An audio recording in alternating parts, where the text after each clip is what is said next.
اليوم انتهينا وإن شاء الله نتطلع لبطولة قادمة، وأحب أن أبارك لنادي الرجاء وحظ أوفر إن شاء الله لنادي الاتحاد. سمو الأمير، بعد نجاح هذه البطولة والنسخة الأولى وهذه النسخة الثانية، ماذا عن القادم؟ ماذا عن النسخ القادمة؟ ما في شك أن البطولة العربية في تطور، وإن شاء الله أن احنا نسعى لهذا التطور في المستقبل، وأيضا نتلافى كثير من الأخطاء اللي موجودة، ونسعى مع الأخوان أعضاء مجلس الإدارة والأعضاء في الاتحاد العربي ومن الإدارة الفنية وغيرها لكسب المزيد من الخبرة في تنظيم هذه الفعاليات لكي نحسنها للمستقبل.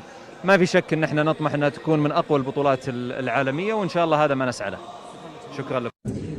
كل الأندية شاركت بكل جهد، رغم أنها بطولة تعتبر ودية، لكن نافسوا بشكل جدي في هذه البطولة، وأتمنى التوفيق لجميع الأندية والمنتخبات العربية إن شاء الله.